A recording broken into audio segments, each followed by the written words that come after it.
The second course is a beet cappuccino. What is this? Why is it beets in a martini glass? Because that's disgusting, right? And why is it called a cappuccino?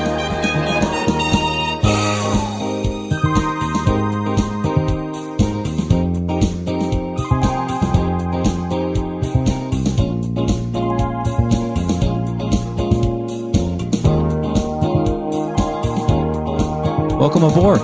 Another brand spanking new episode of Another Below Deck podcast. My name is Dylan. I'm saddled up next to one Patrick Hickey. Permission to come aboard. Granted. How are you? Beautiful. I'm doing great, beautiful. Hey, everybody. Factor is a thing that is making our lives better. Wellness shots, the purity of the pink, the purity of the yellow and the turmeric, the purity of the green. I mean, it's unlike anything I've ever tasted before. We're talking about Factor, the delivery service that brings fresh, homemade, delicious, not frozen meals directly to your house. Never frozen. We'll get into it later on in the episode. But listen, we have public service announcements to get to.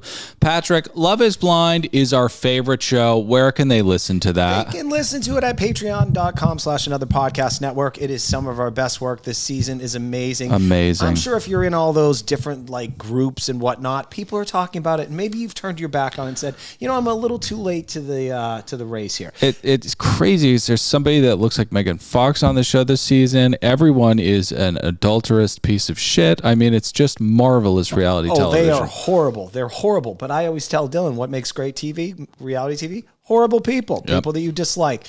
We have great recaps over there. Also, we have another feed. It's called Bad TV. If in my dream, Bad TV would be where everybody goes to listen to us. Because we have two other shows besides Below Deck over there. We are recapping 90 Day Single Life with Ruby Wren, and also Vanderpump Rules. Hell yeah. And you're not watching both those shows, but you'd like to hear Dylan and old Patty in your ear a couple times a week. Yeah, because what naturally happens with those television shows, seeing that they are as boring as can be, is we just kind of flow. You know, we talk about the show, we talk about the Napoleonic Wars, we talk about Patrick saw like children fighting at a birthday. It's just like a lot of different comedy stuff on those shows. Dylan, speaking of which, just let me really quick. I'm going to adjust the mic. Okay. Oh, okay.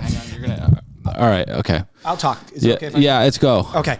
So Dylan and I have been discussing a lot of things that we want to add to make our feed better.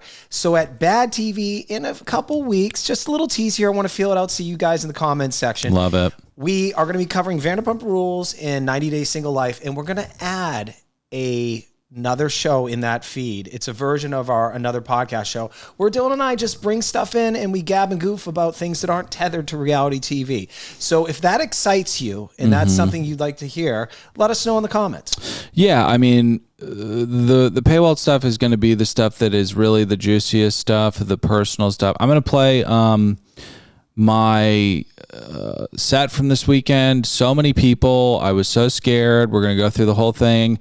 If you're interested in that and that story about those children fighting at the birthday party that Patrick went to, go to patreon.com/anotherpodcastnetwork. Yeah, you go there. I'll tell you how we started our Patreon is, look, this is stuff I can't talk about on a free feed. Yeah. Judd Apatow's wife, her name is Leslie Mann. She's a complete bitch. And I told all the horrible stories about that horrible, horrible person that's married to Judd Apatow. Yeah, and he said allegedly in front of all of them. So listen, get in the iTunes ratings and reviews, leave 5 stars, kind words. We love you guys very much. Let's get into the show. Patrick, how was this episode? How many pots do you give it? Okay, I am loving this season, and I don't know why. It's the episodes fly by. I have lots of thoughts on all the things that are happening in the episodes. The episode was named Always Sunny in Grenada, which clearly was a play on the FX show, I think, right? Always Sunny. Yeah, you know, a lot of people over the years have compared what we do on this podcast to that show. I've never seen a single episode, so that's a shame. It's such a funny show. It is. Well, anyway. You haven't thought of the smell, you bitch. Anyway, Grenada has a very, very complicated history. You know, I mean, we invaded them over nothing. I mean, we did, right? Yeah. Yeah. There was a movie made about that, you know. We tend to do that. Well, No politics. No politics. All right, but there is going to be some judgment. Jared, I'm sure you're a nice guy, but the briefcase full of bullshit that you displayed on tonight's show, I can't let you get away with it. It was nonsense. And it reminded me of my dad when he took a 17-year vacation from me. And when I finally met up with him again, he spewed a bunch of the same nonsense that you had to say about this. He was like, listen, Patrick, your mother wouldn't let me see you. Oh, really, you fucker. Wow, you're bigger than her. I'm sorry that I wasn't in your life, but the Wi-Fi was really bad. Yeah. Okay. Well, you suck, and you're full of shit. That was a really sad moment. But yeah, Jared's absentee fathering is probably pretty triggering for Patrick. It is very triggering. So cool it, young man. Get on an Alaskan Airlines flight and go see that fucking kid. Yeah. Okay. Barbie and Fraser. Look, Fraser is. Look, it's not ever a good idea to have an impromptu employee review at a bar. Not a good move there. However, I think Fraser has learned quite a bit from the past as in management, and he is trying to do his best to be a no-nonsense leader, and I am all here for it. I mean, Fraser's got a tough gig. You know, he's got Barbie, and then he's got a vampire, and he's got a woman who was the victim of Yorba Linda horror. So, I mean, he's really got a lot going on, a lot of plates spinning this one. Absolutely. Well, 30 nods. I really enjoyed the episode. The charter guests were lovely. Usually they would be boring, but they were, kind of filthy hicks, so it kind of made it fun. I'm glad you said that. When I was watching them, I was like, they look like they all own like a snow plowing business, and then there's a reality show about it on A&E. I couldn't make odds of it. They look like my entire family back east, so I have a particular love for these people. I thought they were very sweet. Lots of drama, lots of stuff to get into. Ben quickly rising to the top of a pole position you do not want to be on for this podcast. Well, I got a nickname for you, Ben. It's called Back Channel Ben. Okay, you want to be Back Channel Ben because that means you're a gossipy little bitch. And when you get a Trump nickname like that from Pat, you know you're in deep shit. 70 pots.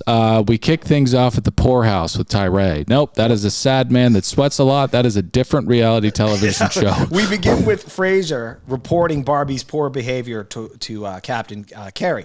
Now, I'll have to ask Fraser. We him and I talk.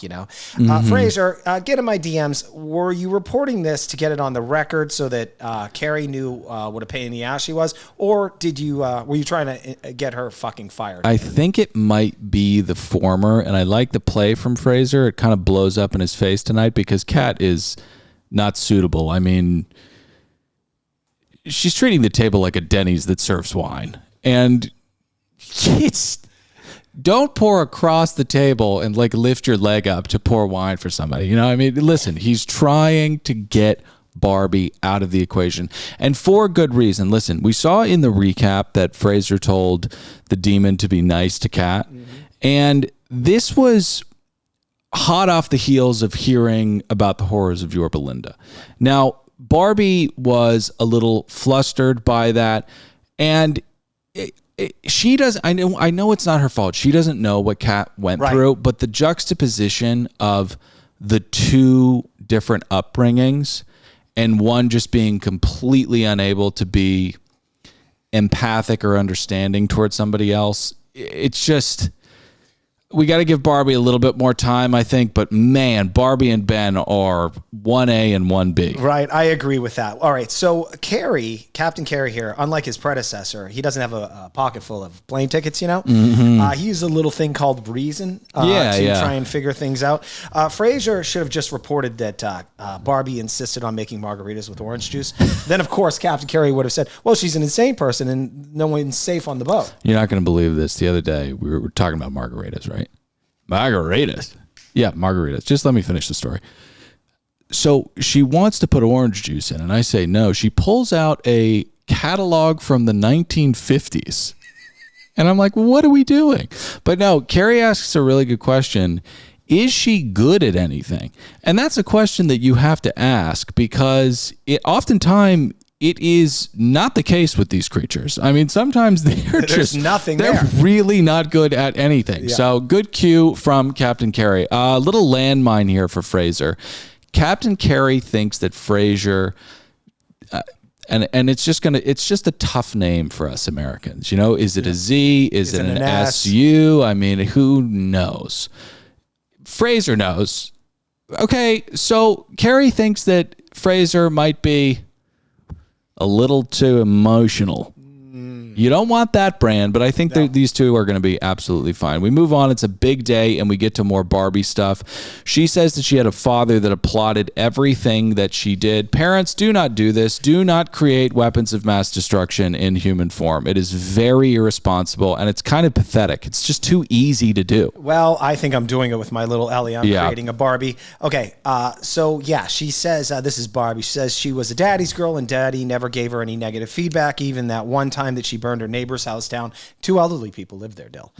And he said, good job, my little pyro. Well, they were burned badly, and I think the real like dagger was when she dressed as burn victims for Halloween the next year. Yeah. And Dad said, way to go, honey. You know, wow. You're right. I can't believe you made that costume with the $5,000 that I gave you.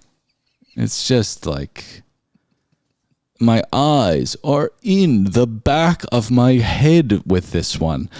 Breakfast special is special. It is avocado toast with eggs on top. Tony is killing it. Sonny is struggling with men being dicks on deck, like Ben, who you'll remember radio ratted last week because... she wasn't wearing a life vest. No, I thought you were going to say he's a bitch. Oh, he's a bitch. Clearly. Yeah. I mean, that goes without saying.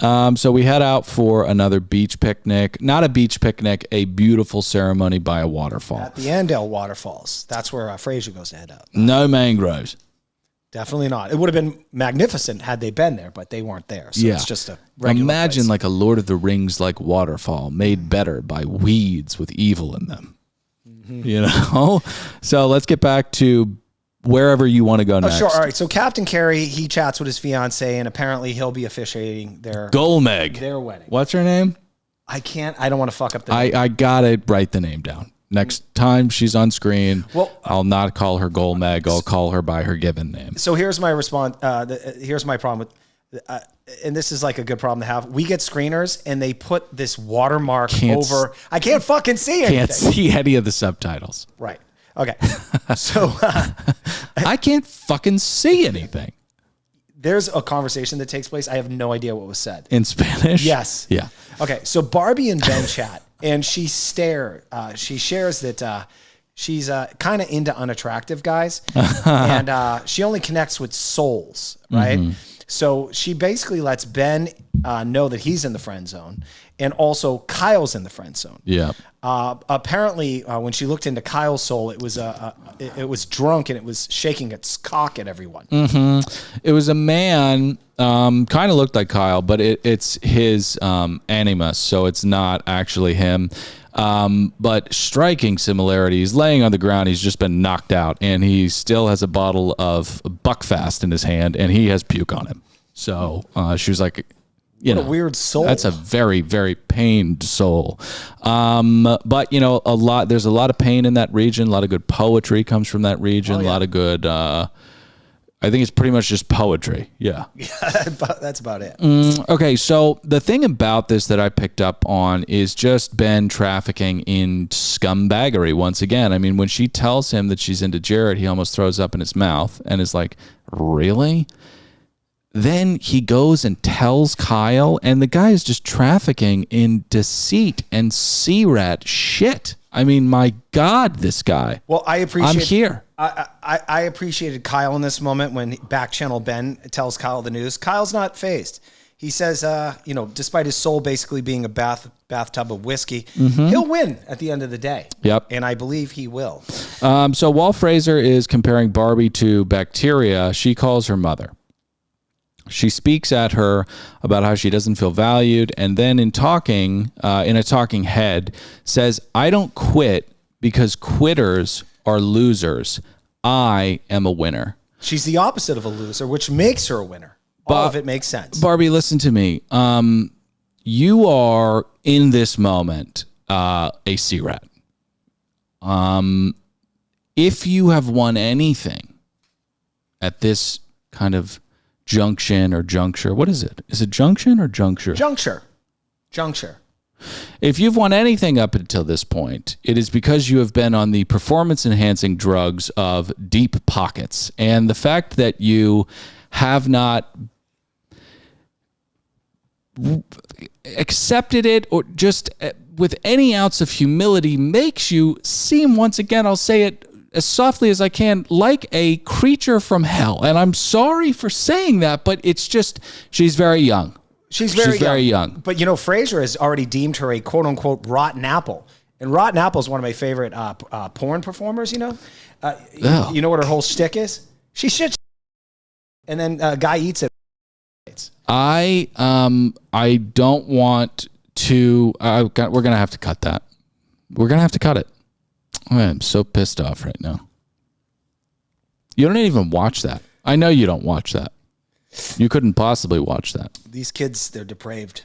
We're not talking about these kids. We're talking about you. Oh. And your favorite performer. Rotten apple. Okay, let's take a quick break to speak about something that makes us happy. Not Barbie's kind of spoiled attitude. It is Factor. Patrick, what's life been like?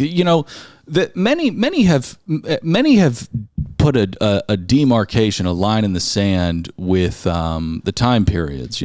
Many people do this where they go BC, AD, AC. For us, I think it's BF and AF.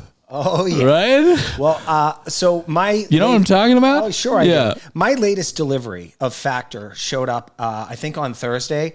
There's no food left. And I think 8 meals showed up. Yeah. Between the wife and I, my wife and I love each other, but I got to tell you, we're fighting over those meals in that refrigerator. Mm-hmm. They are delicious. I mean, you fight, you squabble, and it's a sign of a good product. You'll have over 35 different options a week to choose from, including keto, calorie smart, vegan, and veggie, and more. There's 2-minute meals. There's snacks, smoothies, and more.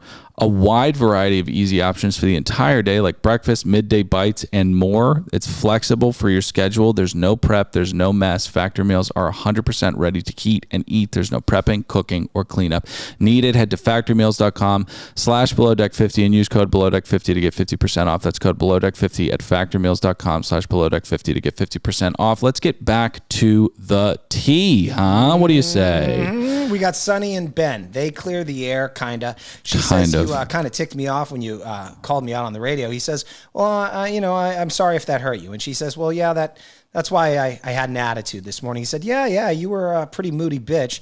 That's when she was like, I can't believe you called me that. And if I know my C-Rat's still in, there's still a good chance they'll have sex. It was so interesting, though. Ben was like, oh, no, sorry. No. I wasn't trying to rat on you. I was trying to rat on Jared. My bad if you misconstrued the JV Machiavellian tactic. I was trying to get Jared in trouble. Yeah, he confesses to the entire thing pretty much. Oof. Ben, do better. And listen, the difficulty with you doing better is that this was shot so many moons ago. So it's probably just going to behave like this. So we get ready for the falls. Barbie proposes to Jared. Barbie, I don't like you, but I don't wish bad things on you. Do not get married or commit to this man in any way, shape, or form. He's way too high. So we get to the wedding. Yeah. I was going to say, I have lots of thoughts on Jared. Both the way he's kind of, we'll get to it. Sorry. Okay. Fraser loves love. Fraser wants his wedding to be a small affair. And I hope you do that, Fraser, because having weddings with 300 people will definitely mean that 100 people will be guests that you've never met. Yeah. And they'll be chewing on your surf and turf that you paid for. And they'll be saying things like, this needs more seasoning. Mm-hmm. And then some other asshole will charge you $50 for this. The chicken's dry. Are you someone's cousin? What are you doing here? Mm-hmm. Our wedding was crashed by my wife's family. Literally, we invited a couple of her cousins. I didn't know them. They showed up with like 4 extra people. I don't care. You know, we're in the flow. We're getting married. I'm having a good time. But there are people that are very, very serious about the RSVP list. You know, and that was a slight and a dishonor to that process, that entire theater. So I understand. Listen, I'll give you my hands, I'll give you my hearts, but I will not give you my last beer. The vibes of this ceremony were lovely. The vibes of these guests are so lovely. Let's get back to the boat where there is some stuff going on. Kat is frustrated that she's being she's kind of falling behind into the scene. I'm not saying this right. She's not, she's behind the scenes is what I'm trying to say. Kat, I understand that they could make a Hulu documentary about what you went through, but you are... Just sit back for now. Let the boat explode, okay? Just be patient, okay? You're not ready for prime time. You cry every episode, you know? And we understand why. The guests head back, and Barbie says, yeah, what's up? Oh, can I point one thing out? All right, so I forget where this was, but at some point, Barbie tells Jared that he's her favorite person, and she does it right in front of Fraser. Yeah.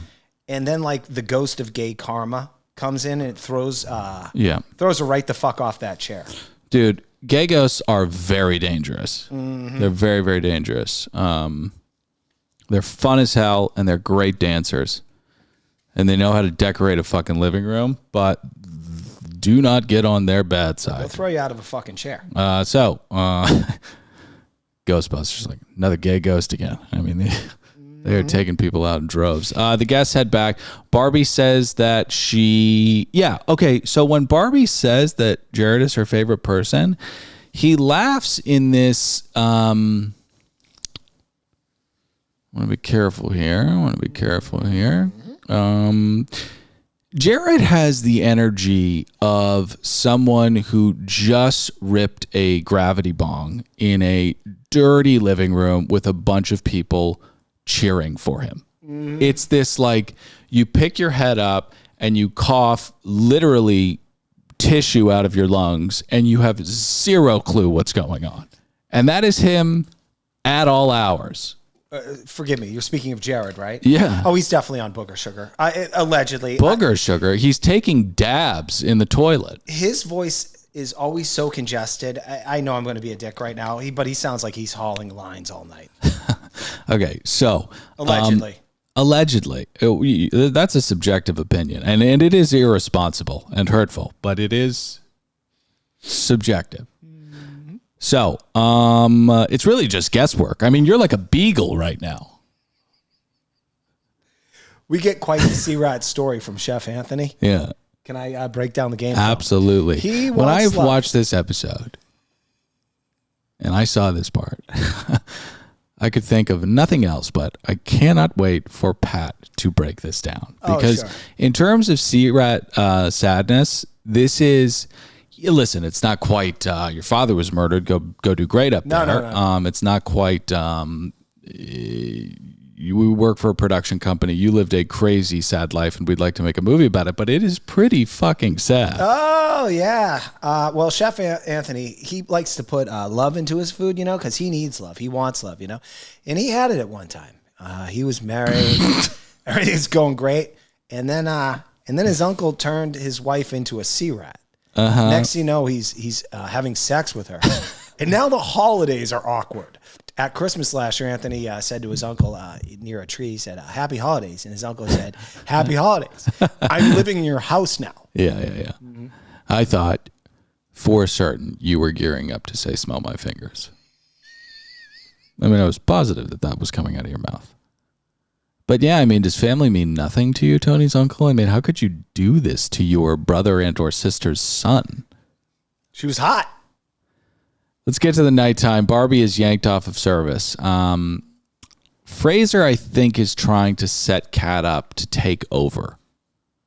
But Barbie is correct. I mean, if you want service to fall off a cliff, you know, put a name tag on her and a smock because it'll make more sense. No, I'm kidding. Kat doesn't do great, but she does fine. Let's get to dinner. Yeah. It is salmon tartare to kick things off in what looks like some kind of flaky pastry bowl. Before we get to the second course, which is a car crash, we talk about Jared. Well, let's talk about Jared really quickly. He says, I think about Barbie, when you see me on the beach, I'll be sitting by the fire. I like it hot, baby. I like it hot. Jared, you have to stop doing drugs. It's like so crazy. You just can't talk like this. The second course is a beet cappuccino. What is this? Why is it beets in a martini glass? Because that's disgusting, right? And why is it called a cappuccino? I hate everything about this dish. I hate that it is the second course. I hate that it's masquerading as some kind of desserty kind of thing. I hate that there's this much of this concentrated an amount of beet. It's just wild to me. Oh, Captain Carey is a dinner. We should say that. The third course is a crab cake. It is thin and unevenly cooked. What were you going to say? Well, to break up dinner a little bit, yeah, Captain Carey is sitting there, and some of the small talk is about a predator in the outback that can be lured in with a piece of soap and a string. I would not eat that animal because it eats soap. That can't be good for you. No. What kind of animal was it? Never said. But it was some kind of... It's like a shrimp-like thing. Oh, yeah. He was talking about a crawfish. Well, their version of it. Their version of a crawfish. Soap. You know, having spent a fair amount of time in New Orleans, I always felt out of place. One, because the people there are extremely racist. But two, crawfish boils are, for me... Overrated. For me... Too much work. Personally, for me, I'm not the biggest fan of them, because what I'm not the biggest fan of is eating the shit strings of fucking mud bugs. And I don't like corn on the cob either. So it's really just potatoes and sausage for me. Yeah. And I don't like spending 3.5 minutes to peel skin off a dead animal so I can put it in my mouth. You cannot devein crawfish. And man, is that a beautiful euphemism. Devein. So, Tony, well, Cat is spilling wine all over the place like a drunk person. Well, it's a catastrophe. Yeah, it's a catastrophe. Tony eventually puts out some pretty sick dishes here. You got to give him some credit. Asparagus risotto with red snapper and romesco. I don't really understand why a piece of fish has to sit atop a bowl of risotto. I'm not really sure. But listen, Tony's uncle took his wife, so let's give him some grace. Yeah. 100%. The final course is a lamb pop with a lovely reduction and a very, very pretty wedding cake. However dangerous the first couple of courses were, I think he rounded it out very, very well. I'm going to call it a double sliding into second base, 59 pots. Wow. Yeah. Okay. We get to the final day, but real quick, we get a creepy cam shot of Ben's ass. Mm-hmm. I just want to be an impartial judge here. You know, we say that it's creepy when it's in women's cabins. You know, it's very customary for below deck. Maybe it's like a Probst before and after 2020 kind of thing where I don't know if they do it as often. Maybe I'm just desensitized. Oh, they showed a couple seasons ago a guy in his bunk jerking off. Jerking off. I understand that it's part of the show, but maybe like, I don't know. I don't want to sound like a prude because I'm sure there are lots of ladies out there that love Ben's ass. You know, I'm not trying to take people's fun away. I'm not a narc. Let's get to the next day. Next day. Carrie and Fraser talk about how Kat was on fentanyl last night and how that wasn't okay. A little too green to be doing service.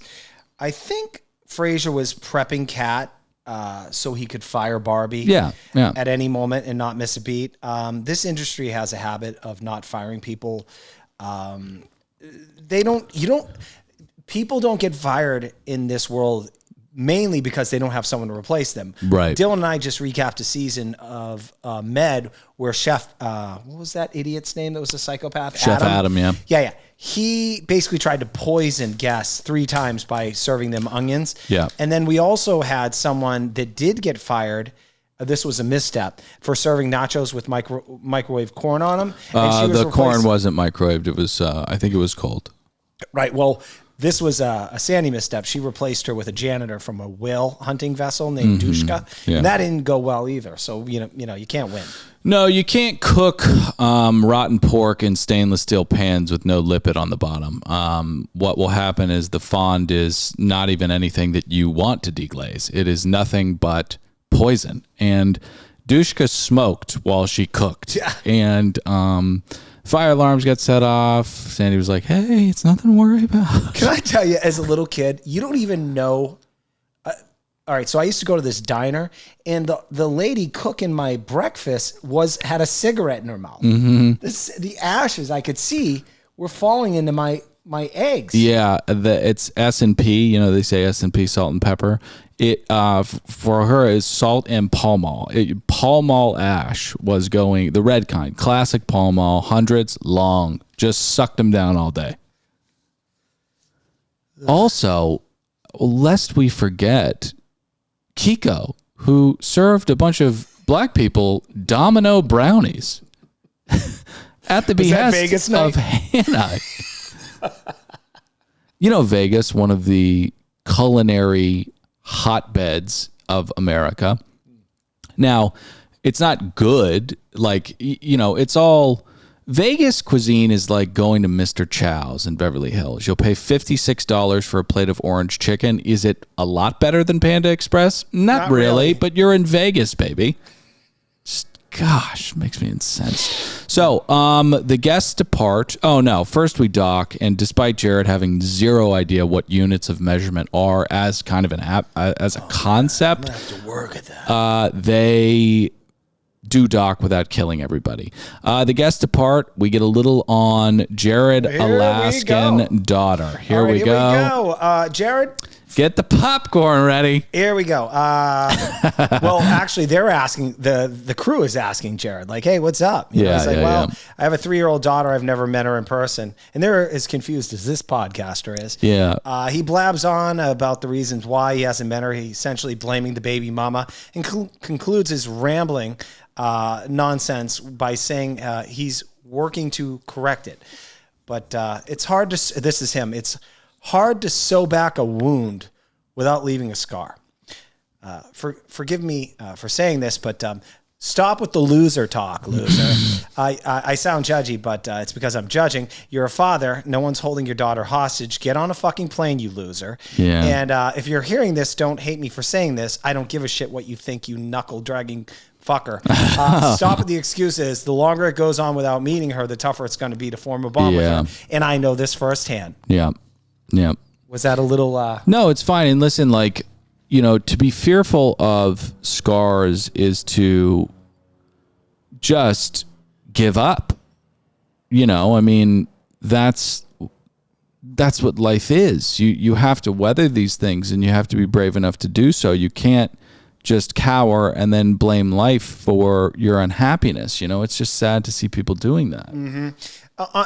I'll tell you this on a different note, though, Jared. I'm creating a Barbie. So there's that. Yeah, I mean, much better to be an absentee father than create a Barbie. 100%. You know, at least the kid will be tough. Mm-hmm. So we get to the tip meeting. Pat? 22K. 22K. Yeah, not bad. Adjusted for inflation, I think it's about 19.5. We ask Vampira what she's going to do with the money. In stark contrast to Barbie, Vampira says therapy and a chiropractor, not a Louis bag. And I said it earlier on in the season, I seethe when I don't want to get into it. We don't need to just continue talking about Barbie being spoiled. I apologize. So, really sad moment actually with Jared. I thought the Wi-Fi is fucked up and he can't speak to his daughter. Fuck it, let's get drinks. You know, I want to say this. Again, I'm beating him up. It's fine. I beat a lot of people up. What a little like behind the curtain. So with production, we've learned this as we've talked to C-Rats over the years. A lot of these interviews that you're seeing where the crew is basically talking about the things that you're seeing in the interview room, it's on the nights out. So as they're prepping to go out that night, out to a bar, this is when they're doing the interviews. So just give you some context on that. What are you doing with your phone? Well, I was trying to figure out the timeline here because I was pretty sure he had a couple Coronas while he was doing that interview. You know, am I being too hard on this idiot? No, it's fine. You're very triggered. You didn't have a good father. No, I didn't have a father, Dylan. And what are podcasts for if not to share your deepest trauma with people who don't know you? Oh, yeah. I feel like I'm connecting. Yeah, and it's a public service. I mean, I'm sure a lot of people don't have great relationships with their fathers, and they're relating right now. They feel heard, they feel seen. Wow, that's why I do this work. So we hit the vans. No, we do it for money. That's the other reason. Yeah. No, that's the reason. So we hit the vans and head to 61 West, and Captain Carey will be joining. Carey, we love you, but let's not make a habit of this, okay? I love how he's talking, tossing back that Merlot. Oh, yeah. And talking a little smack, like, thank God these... Oh, God, that's a horrible accent. Jared, make fun of me for that. I don't do imitations well. Anyway. Carey. Yeah. No, I said Jared make fun of me because I gave him shit. Okay. Captain Carey, he was like mixing it up there, talking about how guests can suck. Yeah. But let's not make a habit of it, right? Because one thing we can't see is Captain Carey tipsy. I don't want to see that at all. Oh, dude. It'll give me the ick. I don't want to see that. No. You mean a certain thing to young people. I had a college professor that I looked up to, and then he was like, "Come up to my room," and I was just like, "What do you? Wait, what?" You know, people can be really disappointing sometimes when they try to sexually assault you. So, Carey, we need you to not want to party with the kids, and 2, we need the kids to make mistakes without adult supervision.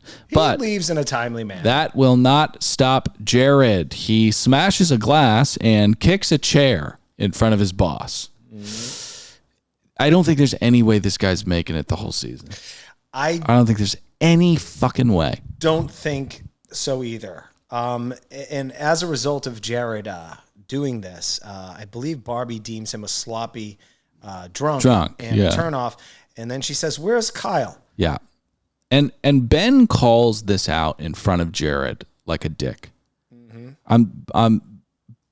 is a dementor, dude. Like I'm just seeing these very loud attempts at subtle shittiness, and it's gross.